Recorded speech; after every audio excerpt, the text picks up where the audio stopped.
Hey guys, Glenn here, author of The Middle Ground, host of The Middle Ground book live. And this is actually our first episode, so I'm very, very excited. I have a great guest for you. It is the host of the Relationship Flow podcast, Eli Goldsmith. And he is flanked by his beautiful, beautiful soulmate wife, Masha, aka Teeny Pops 613, guys.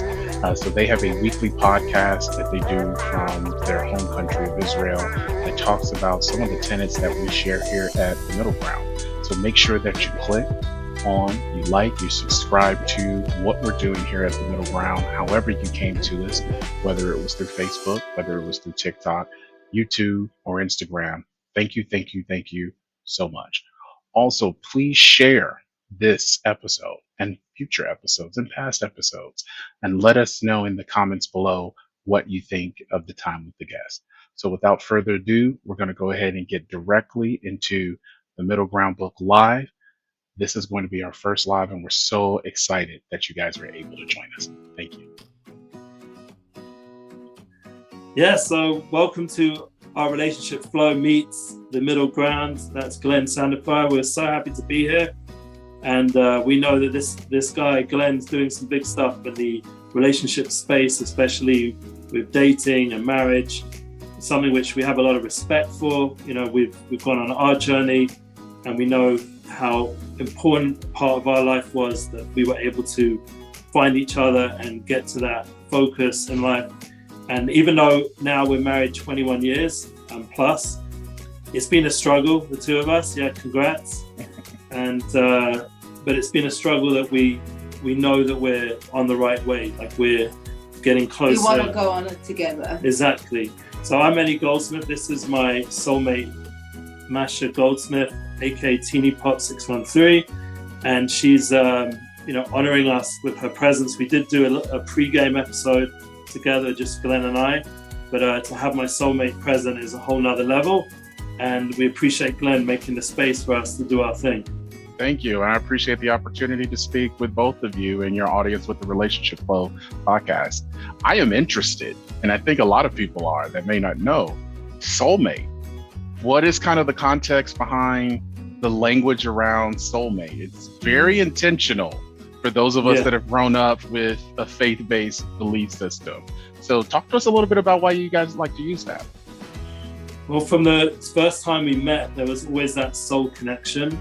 Even though, like, I was living in, as we spoke in my previous episode together, previous conversation, we spoke about, that we weren't really in that space of soul connection. There was other focuses, but by the time we were having a very deep friendship, there was definitely a flow of soul. You agree? Yeah, we just felt like we knew each other in a past life or something. It was like weird. We've been connected before. There's something, we know each other. There was like this familiarity of soul, I think. And we had all the other kinds of like good guy and girl, man and woman flow in terms of attraction, and the lifestyle, similar kinds of goals, and conversation flowed.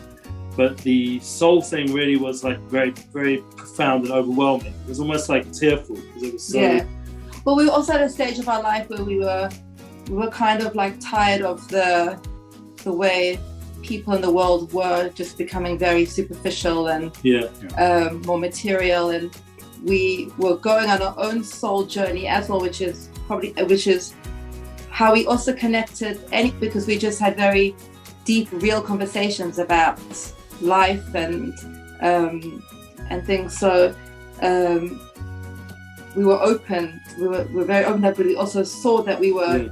Our souls were connecting. We had a similar vision. And it manifested in like creative spaces as well. In terms of my wife's an artist and dancer, and she has all those skills, and I was a musician and in the music space, and there was just like this need to express and share. Like we shared gifts with each other that were more meaningful, even poems and books and candles. For his 18th birthday, everyone was giving him these like fancy presents, and I decorated a shoebox and I put in like a kaleidoscope and Mr. Daydream, because we always were dreaming, and my favorite poem by Robert Frost, The Road Not Taken, and I put it in a little frame, like little meaningful things that I put in this box, and I gave it to him. And I was quite nervous because an 18th is quite a big birthday, and he was getting these really nice presents, but I wanted it to be more soulful. But I do appreciate we had that physical connection as well when we met the first time running around the gym. Yeah. In fact, we met before that even. We were like going over, it's called shoe hopping. You know, like shoe hopping or shorts? So we didn't grow up religious, but we go to the synagogue, on the festivals, and we'd like hop, like it was kind of more like a social scene. Yeah. So we met each other out. So that was the first time we met. I saw you. We weren't introduced there. Yeah. The second time we actually spoke was running around the gym. Okay. And did you saw him? Did it did the sky light up and you say, I got to get to know that man over there, but not today? No, very much. Did I look like this then? No, he looked really good. He looked really good, meaning he doesn't look good now. I tell you what, like, he looked like the perfect for the look of that the time. Look of that time. He 90s. was like the look, and like all the girls liked him. But it's very interesting because as we've been together for much longer, I see him in such a different way. Like I feel he's more good looking to me now because it's not just about the looks. It's something much deeper. Well, you guys use the language around soulmate, but here in the West, that is looked at from a romantic standpoint. I'm looking for my soulmate and the person that I can be my person in my life. Right. But even as you both articulated it, it is deeper than just a topical romantic infatuation. It almost sounds like the different versions of love that are talked about in spiritual readings of what you guys have. And it sounds like it didn't grow. It started that way. So was that part of it? But what I tell Ellie, which is so important, is it started that way, but it has to be nurtured. We can't take it for granted. Like sometimes, during like more harder times in a relationship where we just, frustrated and like, and we feel the soul connection and that keeps us going. But I'm like, but we can't just take it for granted that we have the soul connection and that's such a strong thing and it started that way. We have to water. One of our hard time periods where we almost felt like maybe our marriage wasn't working out, we had a spiritual mentor who saw that soul connection in us and gave us a tremendous amount of encouragement, but also gave us, and when I mean encouragement in the soul connection, like we can get through anything with this. Basically, he said that if you were in a situation where you had to like sleep in a hut on like straw beds, like you'd still want to be with each other. And he drew like famous stories from from history, mystical figures who managed to have marriages like that. And then at the same time, he gave my wife, my soulmate, a lot of practical advice of how to nurture herself so that our relationship would also be strong in all the other areas. Yeah, I think that he's still in our life doing that. He's still present. I think basically it was a time. It was a time of my life where I realized, in terms of when things were a little bit rocky, was I needed to learn that you have to have a relationship with yourself, and you have to love yourself, and you have to have. And I've always been very self-aware, but you neglected yourself through a lot of being a mummy and also hard. We have 6 children, just so anyone out there should know. 6. And they were quite close together. And thank God now they're like, we've got a 20-year-old and we're in a completely different space. Yeah, you're in a different space. I understand that he couldn't save me and he couldn't. Oh. So that it's often one thinks, your soulmate or your partner is meant to save you and make you happy, but you enhance each other and you're happy with each other, but that's actually a good point, though. You have to fill up your hole. you have to fill your hole. So another problem, we talked about kind of the romanticized version of what a relationship and a soulmate is. But sometimes we find at the middle ground that when people do get into a relationship, they say, I lost myself. But you guys are saying you guys have been very intentional from a relationship standpoint to be able to have the space to invest and know who I am and grow and develop. I see that a lot and I deal particularly more with men, but even for the women that I've had the privilege of speaking to and their wives, it's been, I've lost me. I don't know who I am. And a lot of times it sounds like, Ellie, you did a great job of this, of understanding that as a woman, as a wife, as a mother, and then the different seasons, I guess, of parenting, there was a change. And you guys made sure that you were intentional about allowing you to have that space to grow and develop, and then just work on your words for self-care. I think that's really important. I'll give you another thought that a lot of couples don't know about maybe nowadays because they maybe haven't seen it enough. But we also have a very strong vision of what we're going to do when we're older. When we're in the golden days of our life, we've worked hard, our kids are busy with whatever their children, hopefully by that time. And we can just truly and purely enjoy the fact that we're soulmates and married. And it's something that we look forward to. Yeah, we look forward to. We have like glimpses of it at the end of the day, or when we go on our weekly dates, or, when we have our intimate times. But, these are moments where we can just sort of go off into our own world as a couple. Mm-hmm. But generally, it's, the kids and work and pressures are very, intense right at this point of our life. So like we were mentioning as well, there's a festival coming up that has a big, impact on the schedule right now. And you have to still even then make time for the relationship. But we do make time. We at 9:30. Which is this time. At 9:30 we say goodnight. The younger ones go to bed, the older ones do their own thing. Outdoors close. Yep. And it's our time. And and that's and really, how much really and so from a blueprint standpoint, is it like 30 minutes, an hour, 2 hours, or however the mood kind of takes you, or however the moment takes you, of where your intention about connecting with one another? I don't understand.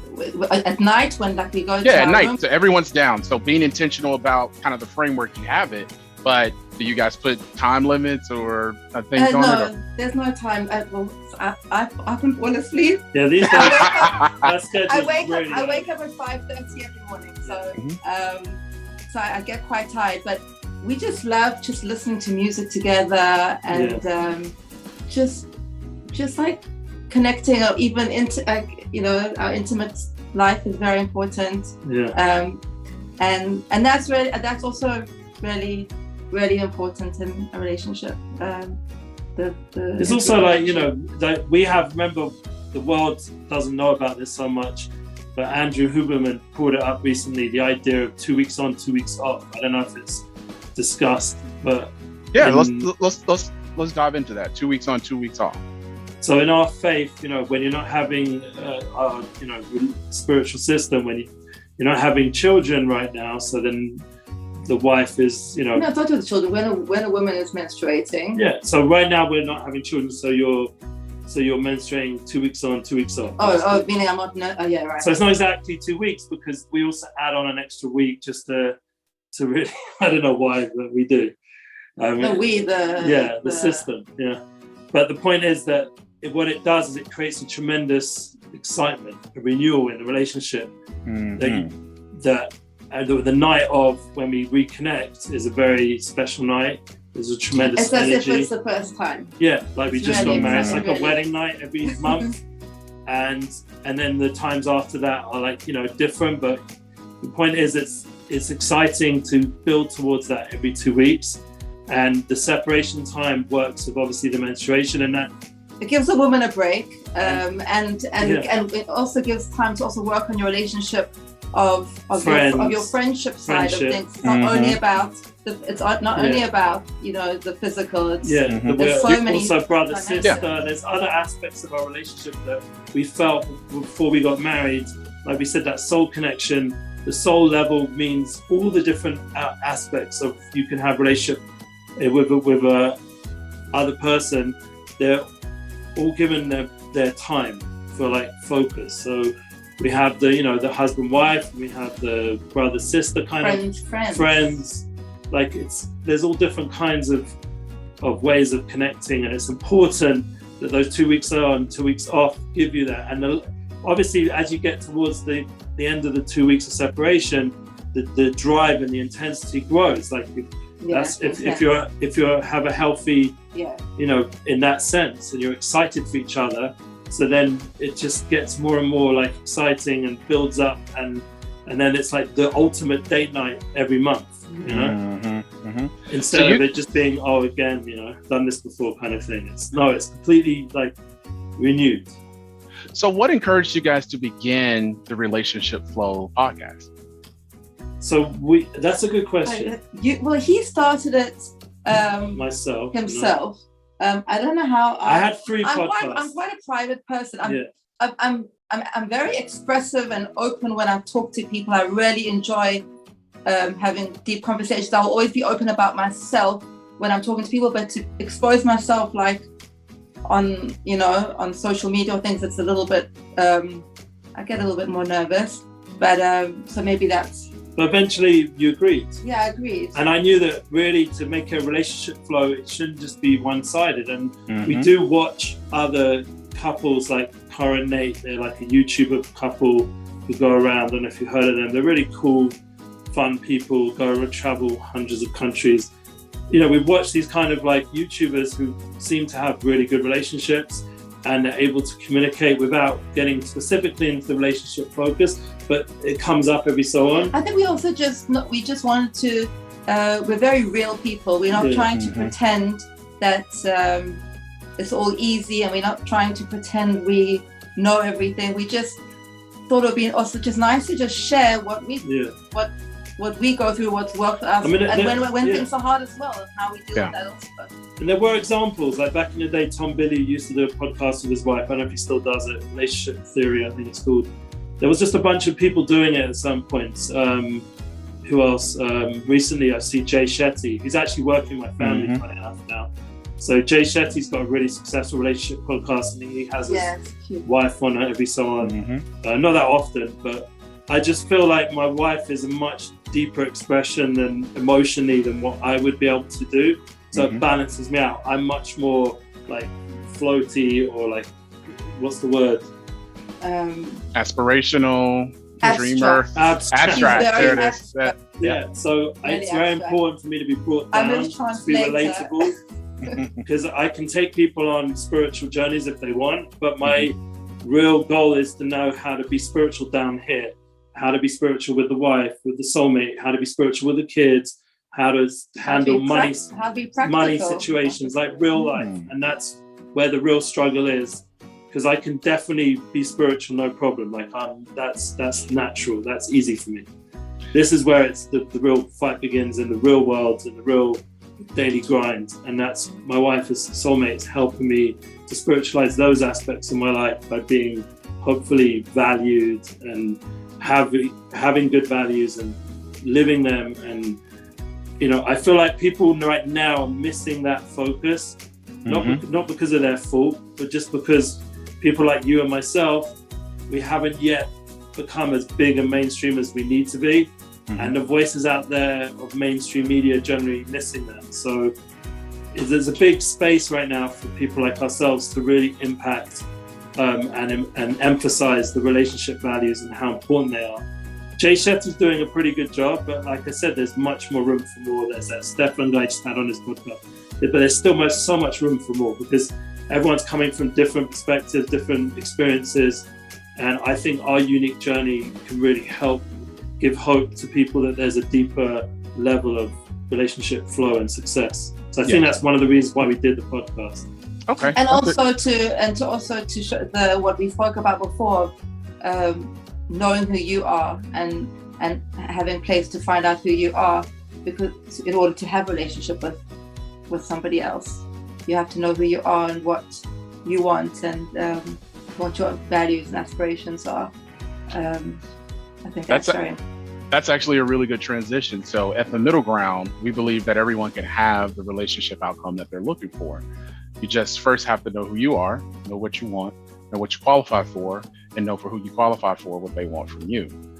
So it sounds like you guys met each other at a kind of a formative stage, entering adulthood, and then there were kind of some ebbs and flows with it.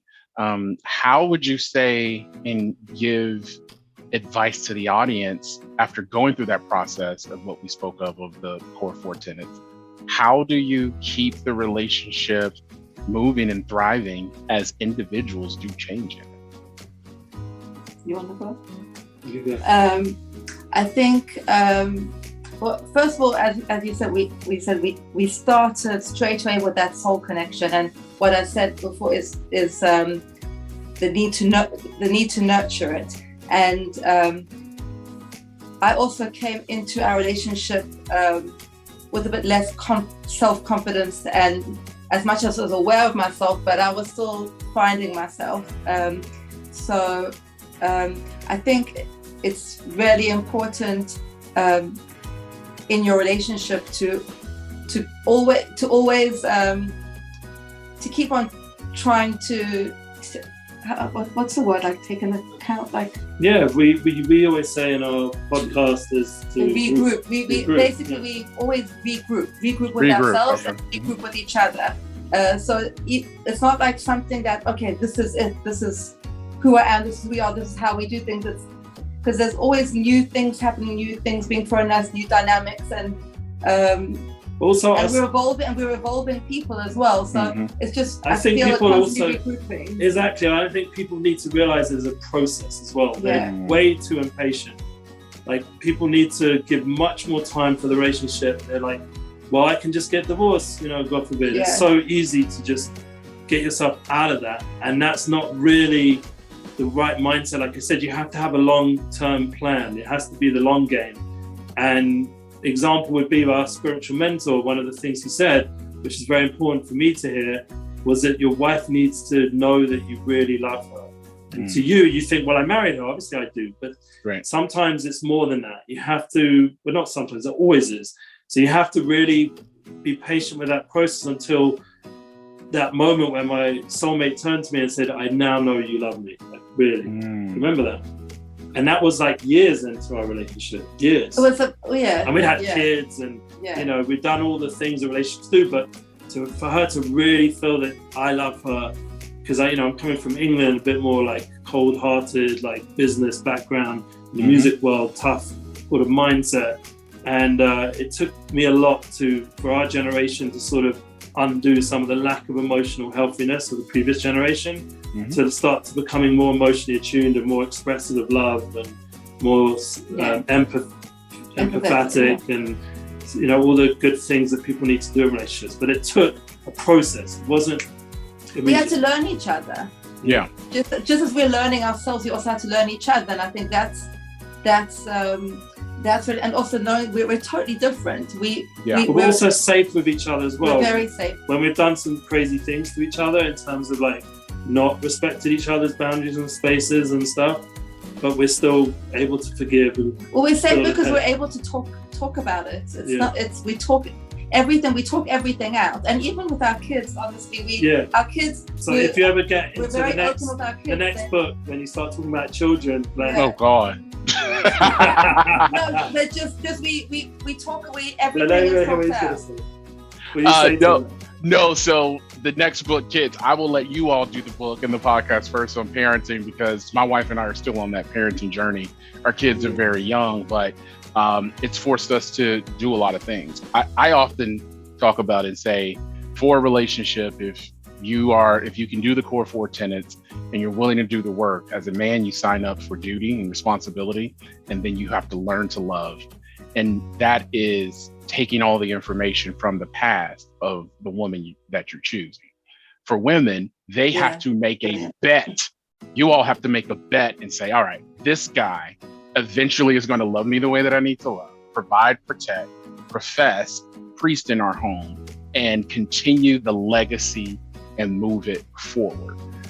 So it sounds like this is a great example, guys, for the two of you. I love this relationship, and I love the honesty and transparency that just following some basic tenets, whether they're tenets of your faith, whether they're tenets of your upbringing, can really lead to a great relationship outcome. What, outside of a couple of things that you said, which is work on yourself, work on the relationship by nurturing it, what can people do to prepare themselves for that relationship on the front end so that they're ready to do the work in the relationship? Knowing what your triggers are, okay, which is really important. Yeah. I think that's a really important, because so often things, your husband, your wife could say something or do something or act in a certain way that can trigger you. That's you translate it into something else because it's a trigger from something you've been through in your past, and you react in a certain way, or you think, oh, they're not being nice, or he's not meant to be, she's not meant to be for me. But it's when you have an understanding of what your triggers are, and it definitely helps to have easier communication and responses.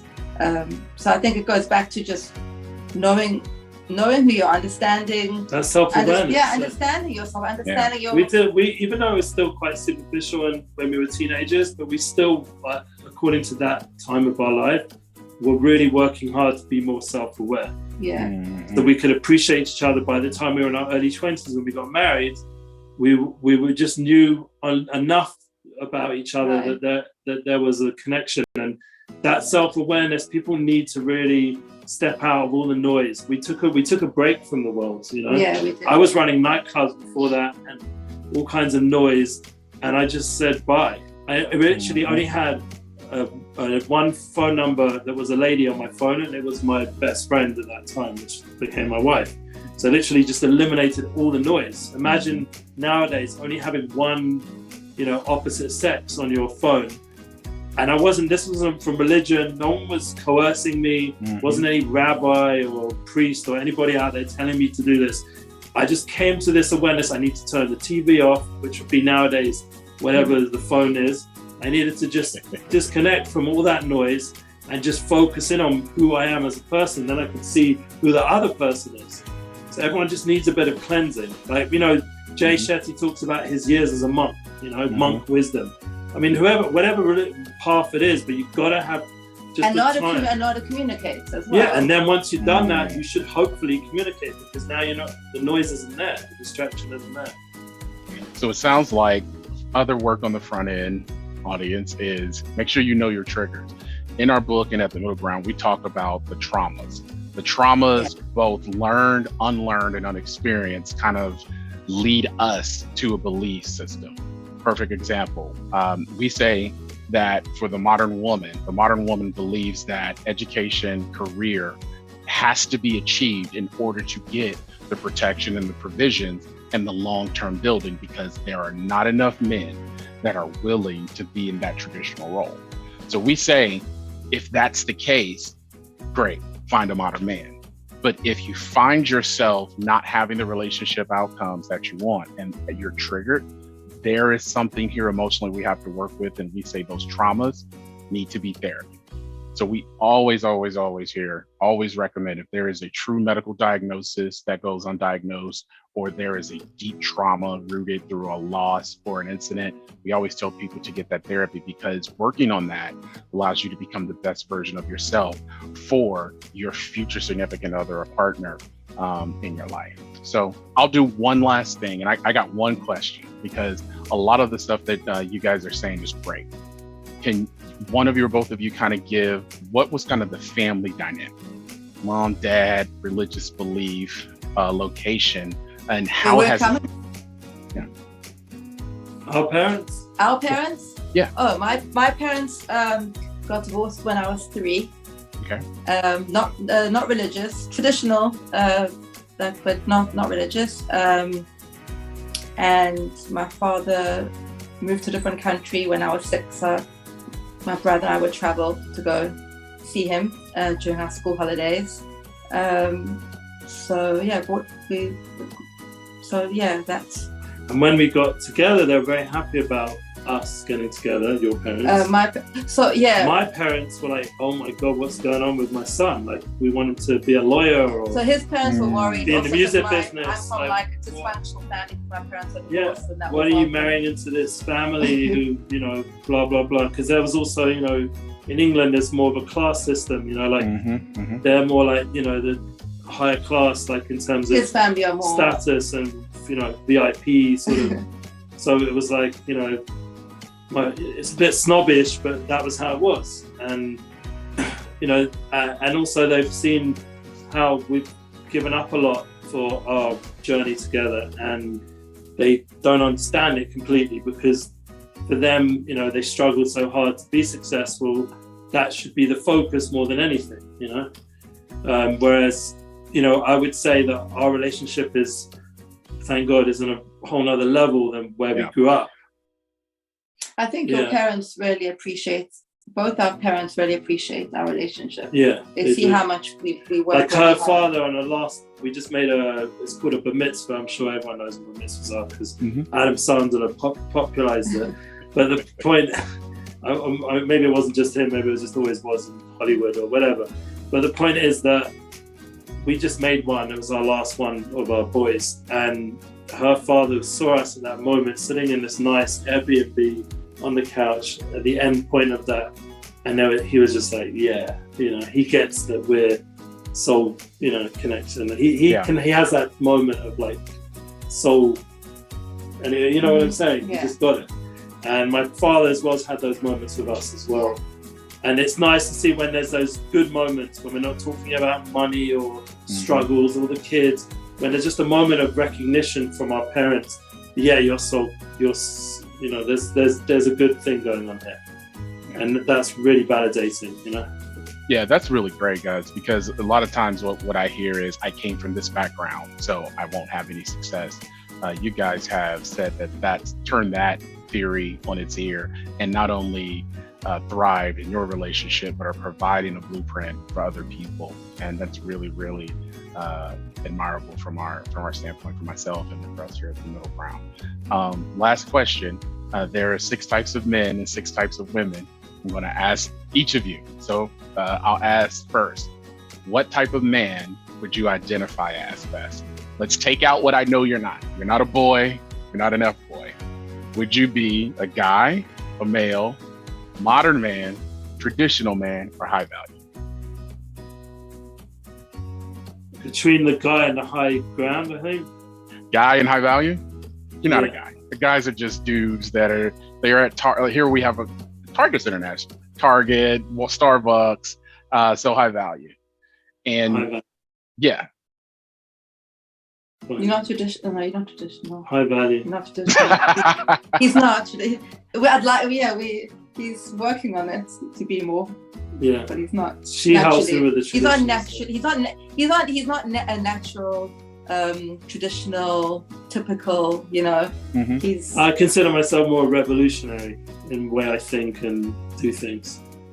I'm looking to the future for a whole different way of humanity. That's like, I think I believe very deeply that I can help a lot of the world, not in like a egotistical way, just in a purely human way, reconnect to the soul, and that will save us a lot of stress in relationships with the new technological things that are coming.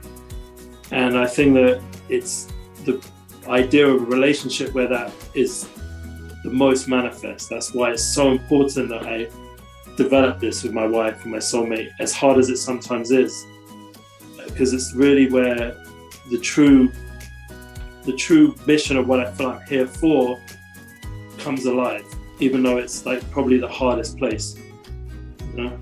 All right. What are some projects that you both have coming up that you'd like to share with the audience? So we have, my wife and I are going to continue the Relationship Flow podcast. I think that the Unity bookings, the idea of working with a lot of speakers and creatives, artists, mentalists, all different kinds of Unity-focused people who are very good role models, very uplifted in their journey and their personal growth, and they're sharing a lot of light. to keep helping support them in doing that. Myself, keep doing that. Watch my wife in her unique way do it. Not know how she's going to do it, but she's going to do it.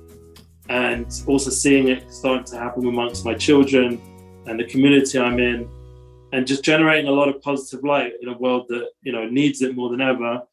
And I think also I would like to consolidate the concepts in a book, United Souls. I have it on Substack, but I'd like to really get the book, you know, solid and share it with others and have them contribute. And I think that the world needs more and more content that's like this kind of conversation. You know, we really need to mainstream this kind of content because it's too much show-off stuff going on, and it's superficial nonsense, and people themselves are not happy from it. And it's sad to watch. If they just really would turn a bit more inward and do that inner work that we're trying to do, they would find much more wisdom, much more happiness, much more real content to share.